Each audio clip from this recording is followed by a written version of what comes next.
Welcome back, and today we're going to be talking about the scientific revolution and the Enlightenment. When we left off the last time, Christendom was still feeling the effects of a century of religious conflict brought on by the Reformation. Also, they're setting out to claim other parts of the world as their own for material gain, but also to stake a claim for their particular brand of Christianity. During the age of exploration, European Christians encountered new continents, new people, new plants and animals that made them rethink their ideas about the world and the universe.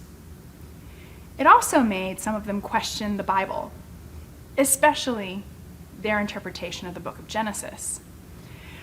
They started looking for explanations for the strange and wonderful things that they were finding out there in the world in the 16th and 17th centuries. Add to this the Reformation's destruction of religious unity at home and all of that warfare over religion, which results in some among the elite, especially the elite, who begin looking beyond religion for the answers to life's big questions. This leads to the scientific revolution in the 1600s and the Enlightenment into the 1700s. Both of these movements, the scientific revolution and the Enlightenment, will demand that everything must be tested by reason and observation. This is the results of the Renaissance, and it's going back to the sources, questioning of origins of certain beliefs, as well as the Reformation's challenges to the establishment. Now, the religious worldview that had been upheld by the Middle Ages, the Renaissance, and the Reformation is going to be challenged itself by secularism. The Frenchman René Descartes argued that reason, not faith, is what led one to the truth. Intellectuals will begin to practice the scientific method and apply it to all of the major questions about the world and the universe. This method is based on observation and experimentation. It's leaving emotion out. You come up with a hypothesis. You perform an experiment to test the hypothesis. Then you look at the evidence produced by the experiment and you ask, does the evidence support the initial hypothesis? Adding to all of this, practicing the scientific method, the Englishman Isaac Newton is going to develop the notion that the universe runs according to certain laws, such as gravity and motion. They're going to start applying these ideas garnered through experimentation and observation, again, to their understanding of the world and how it works. This is going to lead to the creation of new disciplines and areas of research. Now, many of these had existed for centuries before, millennia before, but this is when the West starts to take them seriously and they start to be practiced by academics within universities and other academic institutions. Disciplines such as astronomy, physics, chemistry, anatomy. Medicine also starts to look a little bit more like what we're used to seeing as medical practice. All of this is an attempt to make sense of the physical world using reason. Also to make sense of the here and now, not the hereafter. This is a big departure from the theologically driven focus of the previous centuries. All of these new and exciting ideas are flying about, so it's not long before intellectuals start to apply these findings to other fields of study, including politics and philosophy. This is going to result in the Enlightenment in the late 1600s and into the 1700s. Right? So the scientific revolution is very much about the physical and natural world. Now they're going to start applying the principles of the scientific revolution to the philosophical realm. The Enlightenment is a movement of scholars and writers who believed that humans could apply critical reasoning to every single problem. They believed that they could apply scientific inquiry to society and study humans like they study the natural world. Examine all, question everything was one of their core mottos.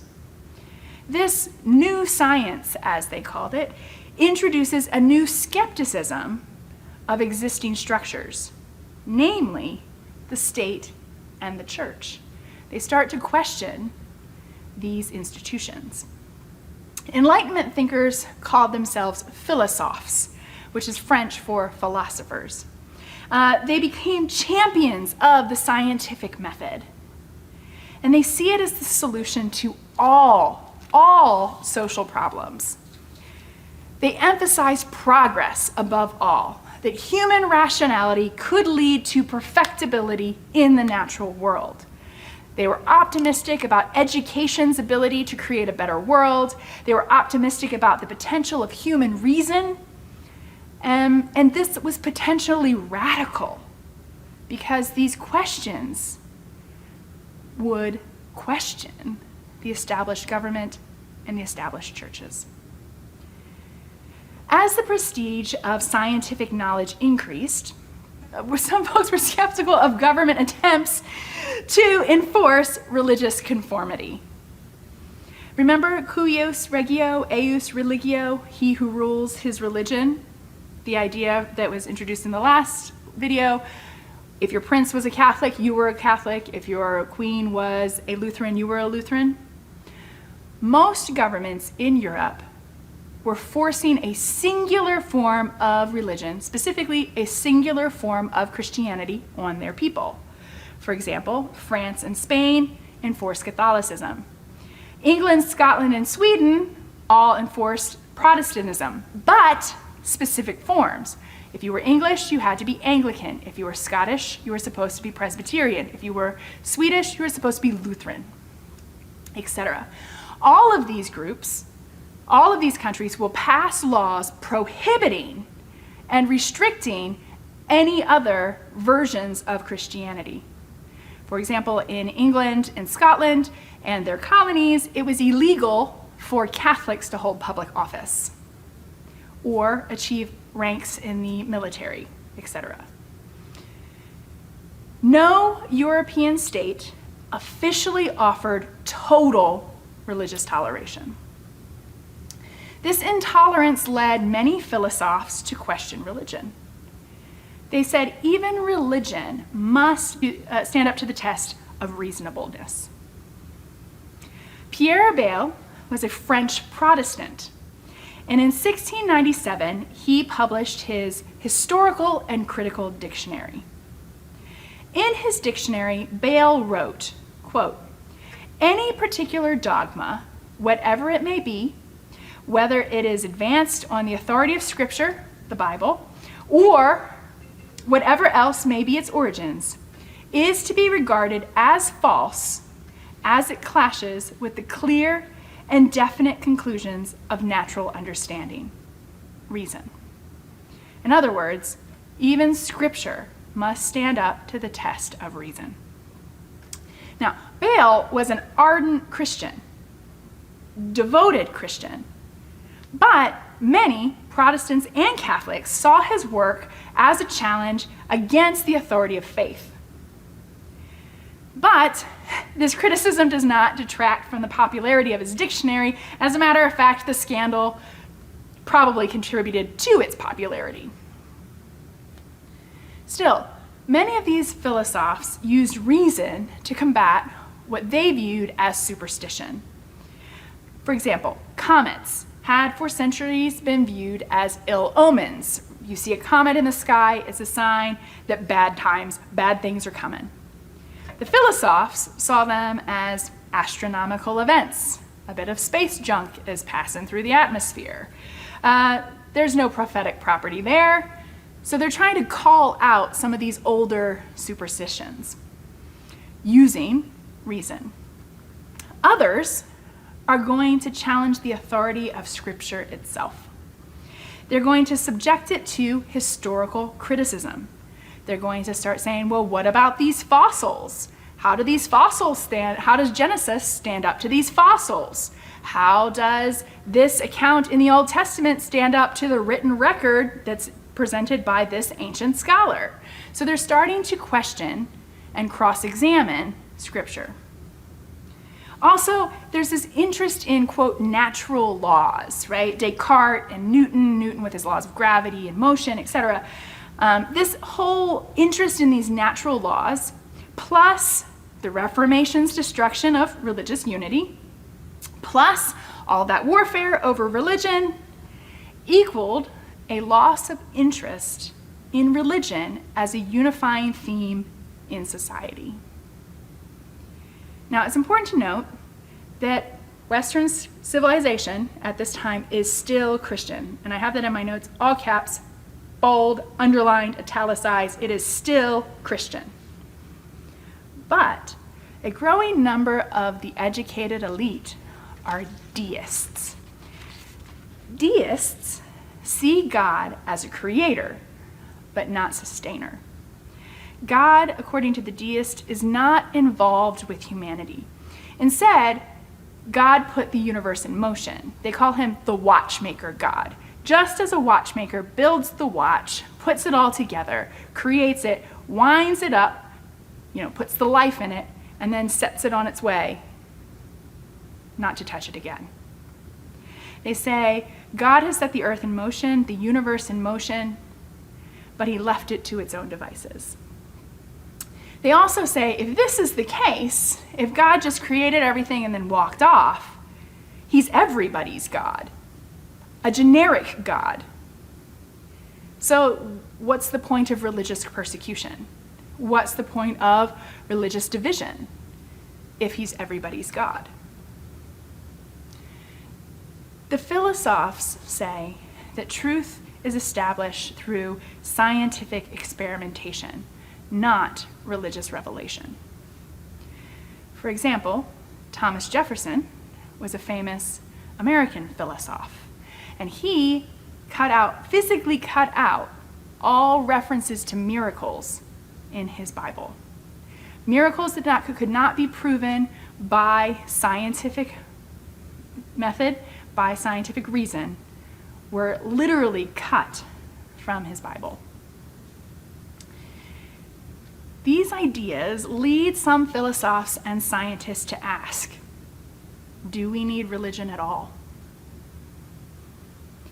Now, this will have the state authorities very concerned about this religious skepticism because it threatens their power too.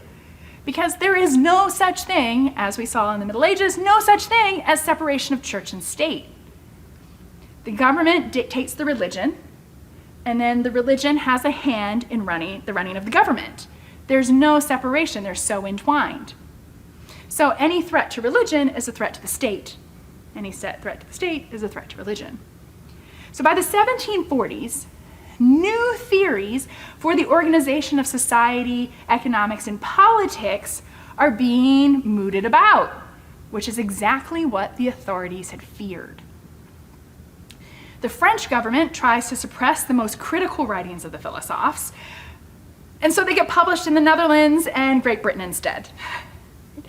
This starts spreading the ideas outside of France.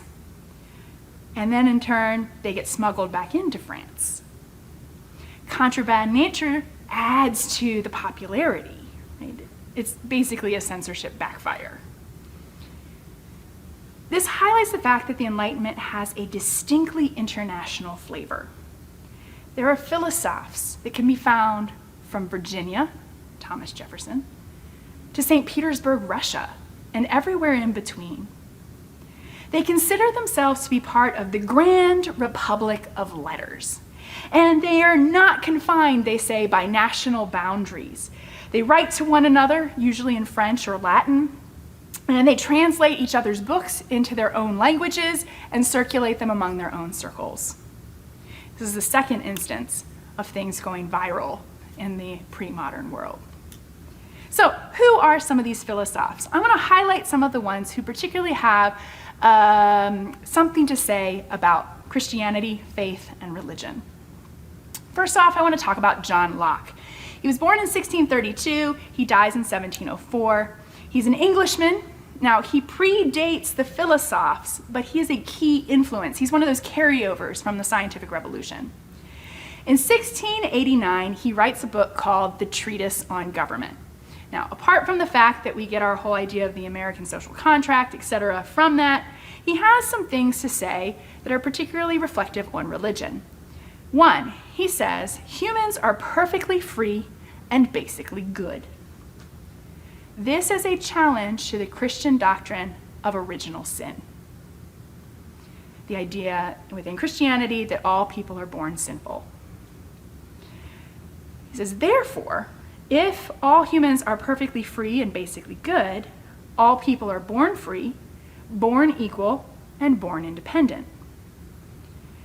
And he says, therefore, we are to obey the government because it is useful, not because it is God ordained, because, according to Locke, it is not God ordained. Another philosopher who challenges the religious establishment is Francois-Marie Arouet Voltaire, or Voltaire as most people call him. And he's born in 1694, he dies in 1778. He's French. He is the satirist of the Enlightenment. He criticizes religion and all other leading philosophies of his day, usually in very cutting and witty terms. Think like Saturday Night Live or Jon Stewart or Stephen Colbert, right? These snarky, using humor and wit to really, punch below the belt. He wrote numerous plays and essays that advocated for freedom from religion. Not freedom of religion, but freedom from religion. He's often arrested. He's usually in prison or exiled due to his harsh criticisms of the church. He claims to be a deist, but he's often accused of being an atheist. In France, during Voltaire's lifetime, to be an atheist is a capital offense. It's punishable by death. So Voltaire is often quick to say, no, I'm a deist. I believe in God. He just left us to our own devices. Which is probably, let's be honest, a cover-up to save his skin. But Voltaire is a deist, probably an atheist. Also, the Enlightenment has limits, right? There are limits to reason. In some ways, the Enlightenment itself reasons itself out of existence. An example of this is David Hume, 1711 to 1776. He's Scottish, and he's a philosopher, one of the most prominent figures in the field of skepticism. He challenged established religion because he says, why would a perfect God ever create an imperfect world?